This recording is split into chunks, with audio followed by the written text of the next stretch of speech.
शुरू कर दिया। कौन को परेशान करते हैं? जो अस्वीकार करते हैं। हम किसी को अस्वीकार करते ही नहीं। तुमने हमको गाली दी, मान थोड़ी देर के लिए, महात्मा बुद्ध को कितने लोगों ने गालियां दी, उन्होंने सबको स्वीकार कर दिया, सबको स्वीकार कर दिया। राम जी के साथ कितनी विद्रूपताएं घटी जीवन में, कृष्ण के साथ कितनी विद्रूपताएं घटी, सारी चीज कृष्ण ने स्वीकार कर दी। आज वो महापुरुष बन गए, ग्रस्त में रहे, और इतना बड़ा ग्रस्त कृष्ण का, इतना बड़ा कि आज तक किसी का हुआ नहीं, इतना बड़ा वंश राम जी का आज तक कोई हुआ नहीं। तो हमको ग्रहण करने की समझ पैदा हो गई, तो ग्रस्त में ही रहकर सब कुछ प्राप्त हो जाए। हमें कहीं दौड़ने की जरूरत नहीं, कहीं किसी गुरु के पास जाने की नहीं, तो ग्रस्त में सर्वस्व है। परमात्मा जब भी अवतार लेके आया, किस महात्मा के आया बताओ मुझे? जब भी आया गृहस्थी के आया। कदम गृहस्थी थे, उनके कपिल जी आए, राजा दशरथ गृहस्थी थे, उनके भगवान कृष्ण आए, और यशोदा माता, वासुदेव देव की गृहस्थी थे, उनके भगवान आए। और कितने नाम बताऊं मैं? और जो गृहस्थी नहीं है उनके तो कुछ नहीं आया। कोई आएंगे कैसे? उनको साधन तो चाहिए। ये तो धाम साधन का है, साधन धाम मोक्ष कर द्वारा। साधन के धाम में साधन तुम है नहीं। अभी तुम हमसे दूध मांगो या छाछ मांगो या चाय मांगो, तो पात्र तो चाहिए तुम्हारे पास। पात्र है नहीं, हम चाय भी दें तो काय में देंगे बताओ? तुम्हारे डायरेक्ट मुंह थोड़े डालेंगे। शंकर भगवान पहले सन्यासी थे, लेकिन फिर वो गृहस्थी बने, और फिर उनके जो पुत्र और सब बच्चे पैदा हुए वो हाँ, विष्णु का परिवार है, ब्रह्मा का परिवार है, विष्णु भगवान का परिवार। पूजा कर रहे हो, उनके खुद के ग्रस्त परिवार हैं, उनके ग्रस्तियों के बच्चों की भी पूजा हो रही है। तो कितना महान ग्रस्त है उनका, उनके बच्चों की पूजा है कि नहीं बताओ? किसके बच्चे की पूजा नहीं? हम अपने बच्चों को ऐसे संस्कार, ऐसे शिक्षा, ऐसा सतमार्गदर्शन तो करें कि हमारे बच्चों की पूजा हो। हम जब छोड़ के इनको भागेंगे तो हमारी पूजा होगी कहीं? आ गया हरामखोर, आ गया पीले कपड़े पहन के, भगाओ भगाओ, काम नहीं करता जवानी। तो अब उधर हमारे बच्चे मारे मारे फिर।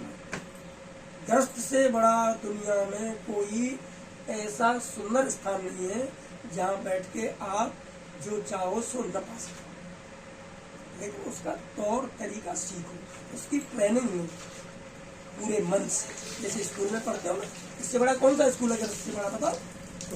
आप सारी डिग्रियां ले आई, हमारी लाली ले आई, बहुत सारी डिग्रियां कौन कौन सी लाली के पास है, लेकिन सारी डिग्रियों के ऊपर कुत्ता पेशाब कर रहे हैं। 2 कौड़ी की नहीं इसकी डिग्रियां, बाद में तो एकदम जीरो हो जाता है एग्जाम। सारी डिग्रियां इसकी किसी काम की नहीं, क्योंकि इसको गर्ल्स की ट्रेनिंग नहीं इसके पास।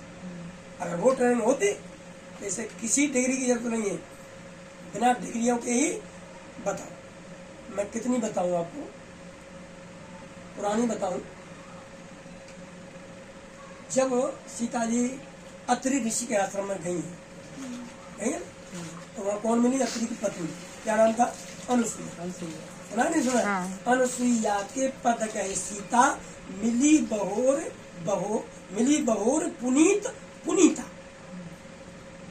सीता जी अनुसुईया के पास गई, तो सीता जी कोई छोटे मोटे घर की तो थी नहीं, राजपुत्री थी, राजबहू थी, इतना बड़ा पद था उनके पास, और भगवान की सहधर्मिणी थी।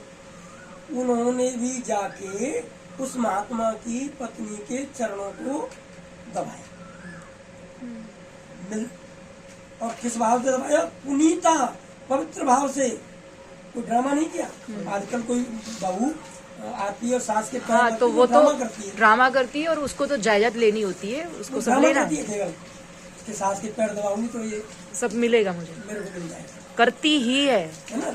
लेकिन वहाँ उनको कुछ मिलने वाला नहीं है, निस्वार्थ भाव से अपना कर्म कर्तव्य समझ करके मिली बहोर पुनीत पुनीता। बार बहोर माने बहुत बार मिली, एक बार नहीं मिली सीता जी, अनुसुईया से बार बार मिली, बार बार मिली, उनके दिल से दिल छुपाया, क्योंकि वो देवी थी ना, वो तो बार बार मिली, ज्ञान मिलेगा। पुनीत, खुद पवित्र बन के मिली, और उनसे मिलने से और पुनीता, और पवित्र हो गई। जब पवित्र से पवित्र मिलता है तो क्या होता है? और पवित्र। बताइए, थोड़ा सा डाउट क्लियर हो जाते हैं। मैं यहाँ पर एक नया विषय रखने जा रहा हूँ, उत्तर देने से पहले एग्जाम्पल दे दूँ जिससे तुम्हारे खोपड़ी में बात बैठ जाए। तो दूध मैया के आंचल से निकला, इस तरह से बेटा थोड़ी आराम से पानी न भैया, आराम से भैया, कुर्सी निकाल दिया, राधे राधे। तुलसी राम। आज देर बाल काट दो।